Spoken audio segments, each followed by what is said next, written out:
Superman is the most powerful, but also the most vulnerable superhero you can imagine. He's an incredibly conflicted, lonely, and lost person. It's a timeless story.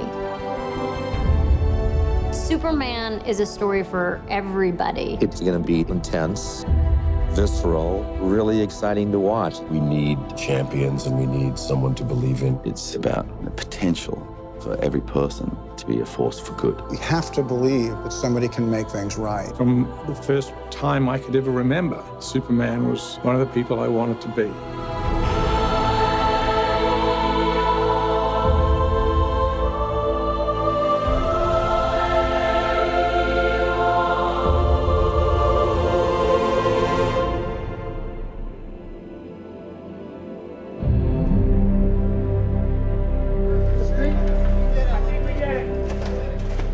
Chris Nolan was working with David Goyer on the story for The Dark Knight Rises. David started talking to him about this idea that he had about reimagining Superman. Our approach was not a comic book Superman. It was just to do a more realistic Superman, a Superman that exists in a real world. One more, just like that, right. I remember I said to Zack, I don't know how you do this. I don't know how you take this character and modernize him and make him cool to a modern audience. And they pitched their ideas, and we were like, wow, they figured it out.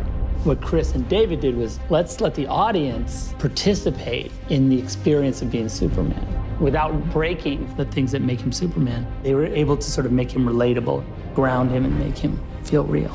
Not bad. The holy grail of the rehearsal is still out there. Working with Zack is great. His energy is always up. As much as the hours are extremely long, Zack keeps stuff interesting. Zack is very detail-oriented. He never misses anything. He just has a really strong idea of the story, and he has a really strong idea of character. Zack knows exactly what he's looking for, and he knows when he has it, and that gives you a certain amount of confidence. You'll turn, then you just press on. One really interesting thing with Zack, he's probably chosen the hardest possible way by making it, for the most part, a single camera. You don't work on movies of this scale with a single camera. Even though we're walking around and making shots, the frame is always being analyzed and refined as we go. Boom, they come off. He wanted to give the film this feeling that even though we're dealing with a superhero, this could be going on, or maybe it could happen tomorrow. We tried to land Superman in America. It was really important to ground him in a reality that we can understand. This story is a very realistic mirror. It's a 2012, 2013 world. We wanted to have real places. We didn't want Superman to crash into a fictitious location. We wanted everything to feel as real as possible.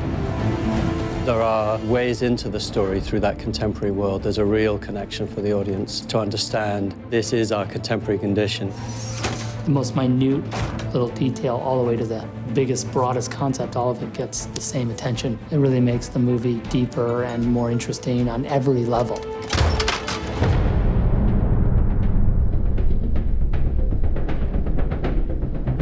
We're gonna make Superman. First thing you gotta figure out is, what's the suit gonna look like? Cape has to be there.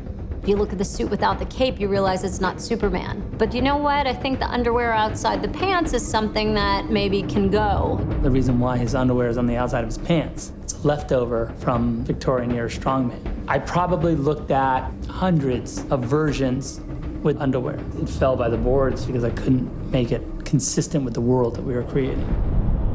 It was really important for Zack for the suit to make sense. So it's not like, where did the suit come from? Did he hand make it? Did his mom make it? We had to create a world where that kind of outfit was commonplace and make that feel natural. It's kind of like chainmail to the knights of medieval times. When we go to Krypton, you can see the council members, the soldiers, they all have the same skin suit. Sometimes you'd see it with a cape, or sometimes armor would go on top of it. It's a really high-tech kind of fabric, which I think is a nice departure from the spandex. What's the S stand for? It's not an S. In my world, it means hope. Well, here it's an S. The Superman S is said to be the second most recognizable symbol on the planet other than the Christian cross. The fact that the S in a shield exists on the chest of a superhero from another planet is a huge design problem. So if the S glyph is related to Superman and the House of El, we see it on Jor-El and we see it on Lara as well. When you look at the council costumes, they all have their glyphs, their shield. We looked a lot at medieval heraldry and symbols of dynasties and guilds and things, so we created our own version of that.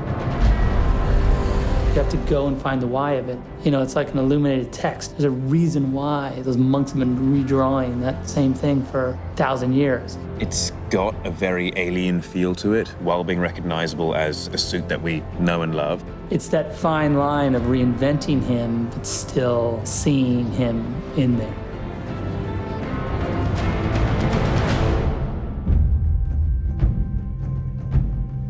Clark is ultimately an outsider at all stages of his life. You see him have all these odd jobs.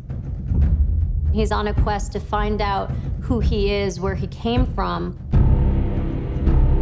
One of the unique things is that he's an alien. I have so many questions. Where do I come from?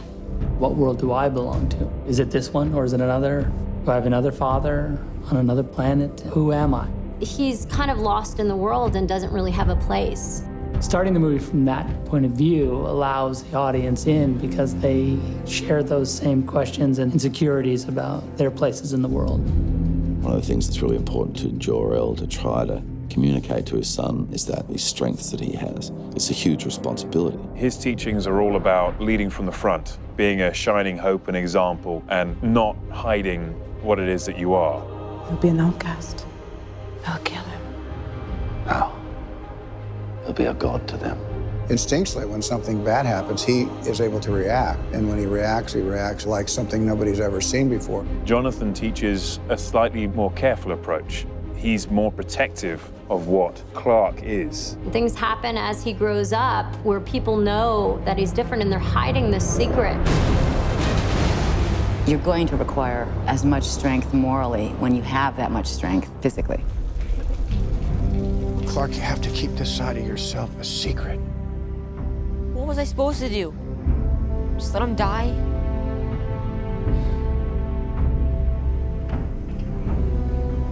Maybe.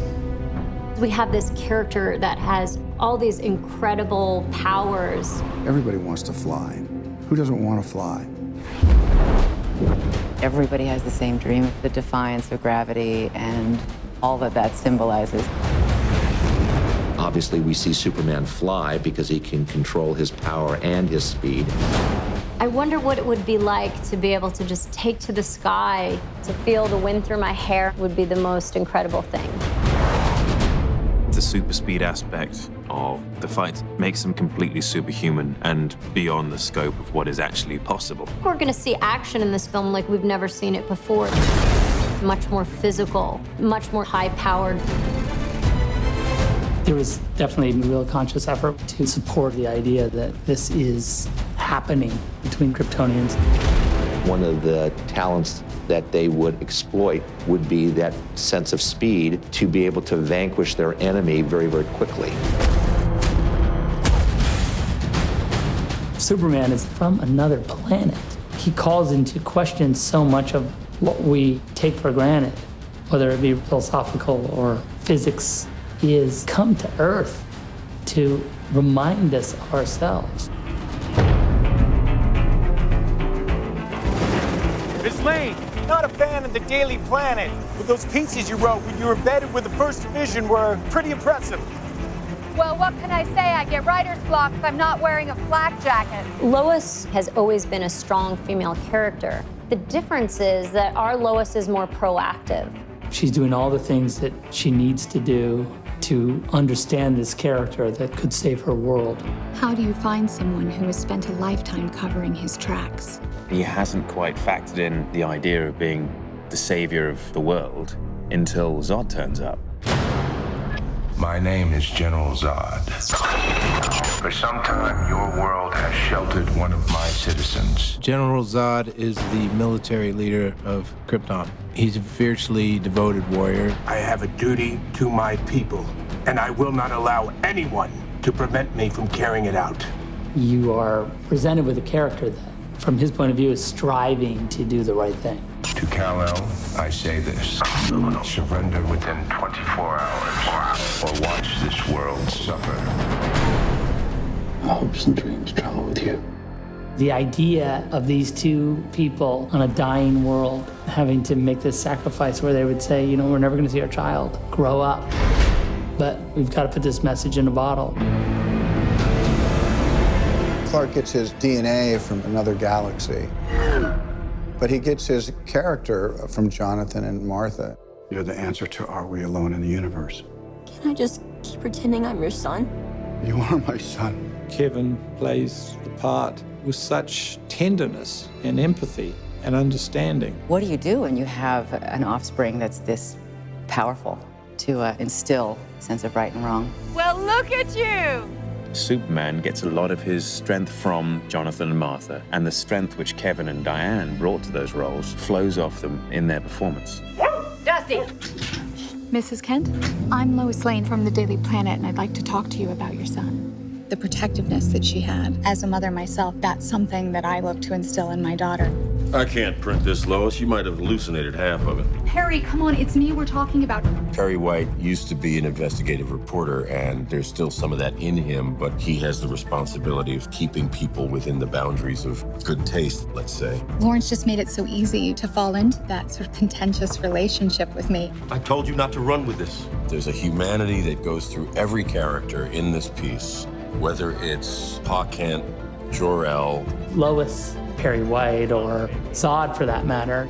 The actors are amazing, the director's amazing. I feel very, very lucky to be a part of this.